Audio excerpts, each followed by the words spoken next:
Middle-earth looks like a dream the first time you step into it.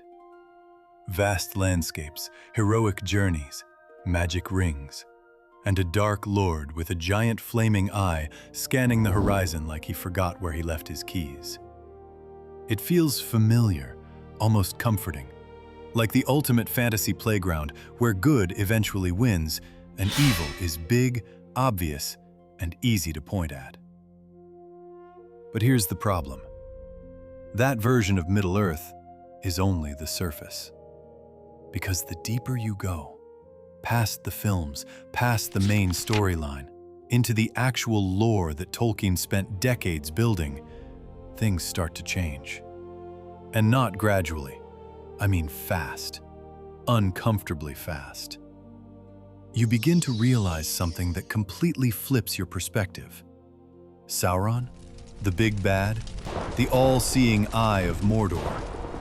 He's not even close to the most terrifying thing in this world. Not top 3, not top 5. And honestly, once you understand what is out there, Sauron starts to feel almost manageable. Because hidden across thousands of years of Middle-earth's history are creatures so ancient, so powerful, and so deeply unsettling that entire civilizations didn't just fall, they disappeared, completely erased. And today, we're diving straight into that darkness. We're counting down 10 creatures that genuinely terrified Middle-earth, not just because they were strong, but because they were something far worse. Something unknowable.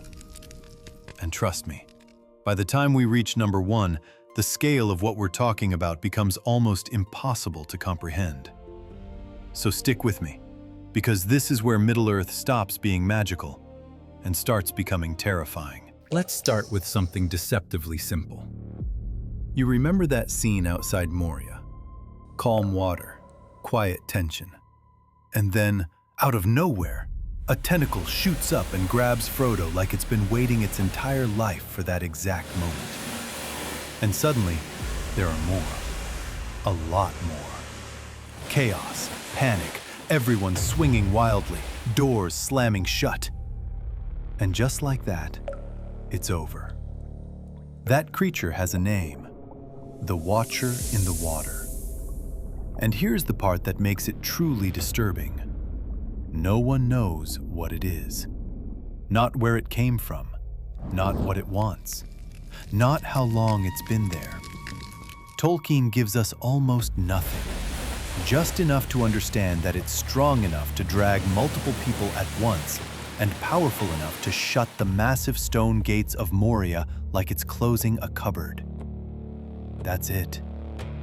And somehow, that lack of explanation makes it worse. Because in Middle-earth, when something has no origin story, it usually means one thing. It's older than the story itself.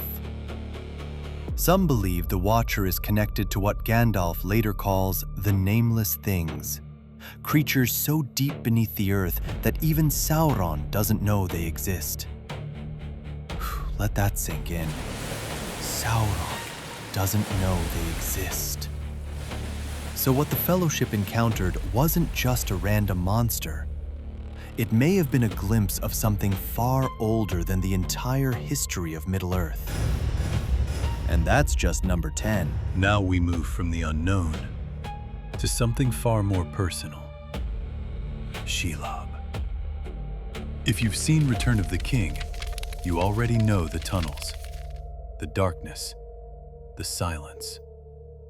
That feeling that something is watching you, but you can't see it yet. And then suddenly, you do. A giant spider emerging from pure darkness like it owns the place. Which, to be fair, it does. And yes, Peter Jackson made her terrifying. But the films only show half the story. Because Shelob isn't just a spider. She's the daughter of something much worse.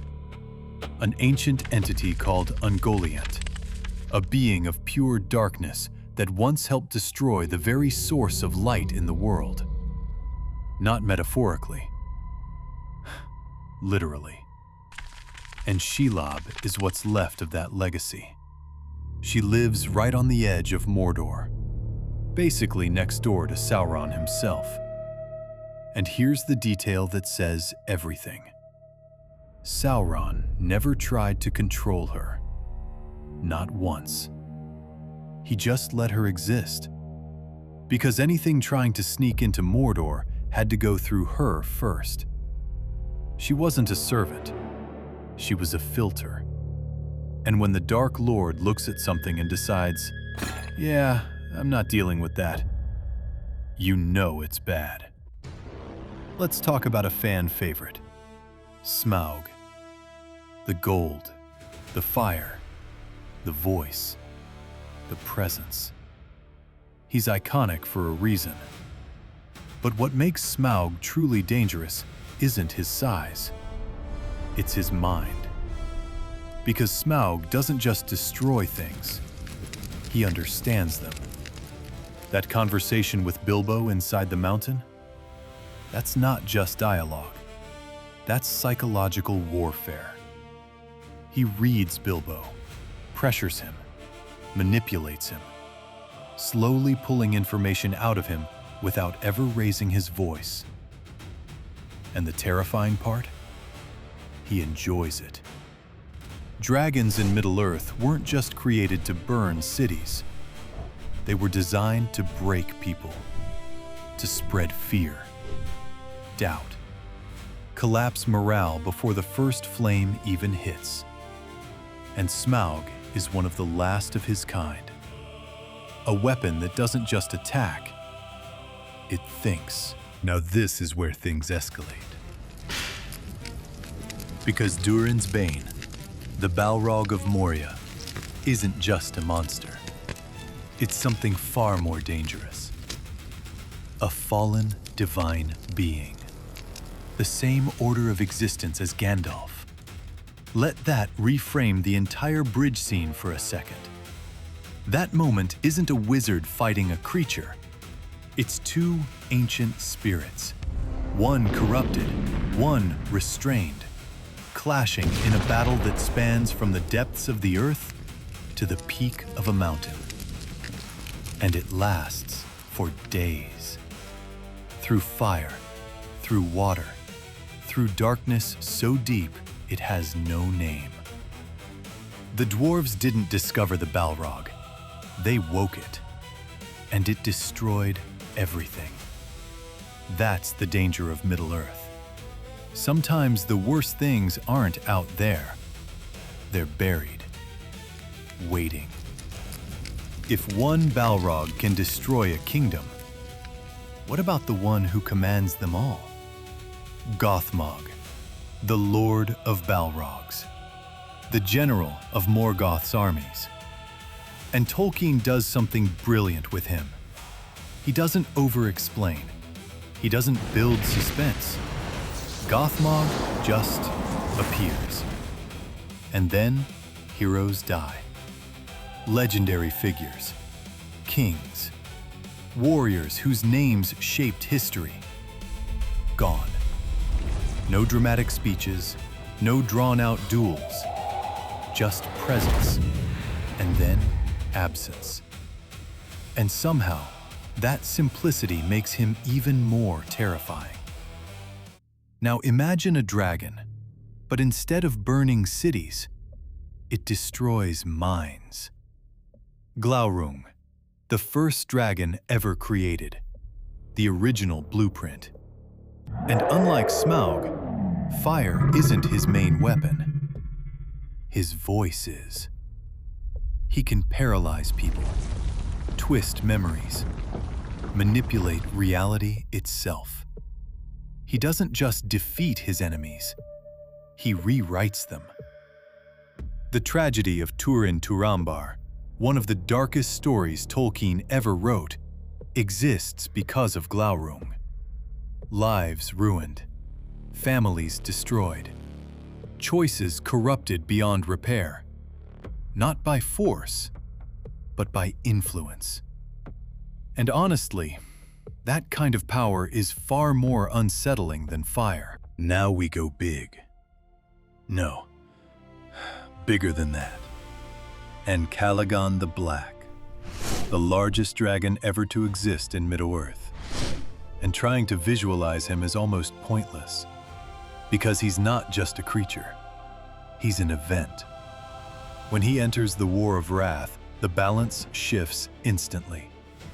Even the forces of the Valar, literal divine beings, begin to struggle. And when he finally falls, his body destroys mountains. Not damages, destroys. Entire peaks gone. At that point, you're not dealing with a dragon. You're dealing with something closer to a natural disaster with wings. Now we reach something different, something worse. Because the nameless things aren't powerful in a traditional sense. They're unknown. Deep beneath the earth, far below even the deepest dwarven minds, they exist. Creatures so ancient that even Gandalf barely describes them. And Sauron doesn't know they're there. Think about that. One of the oldest beings in existence, and there are still things beyond his understanding.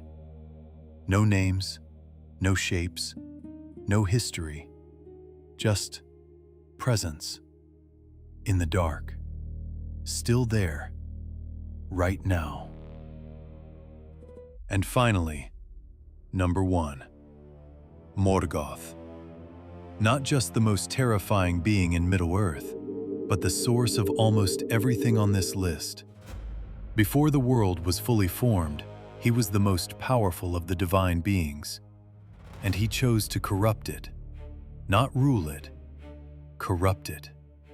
He twisted spirits into Balrogs, created dragons, bred monsters, and poured his power into the very fabric of the world itself.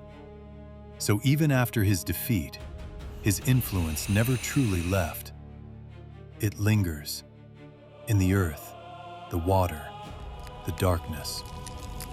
And Sauron was just his student. That's the real scale of Middle-earth.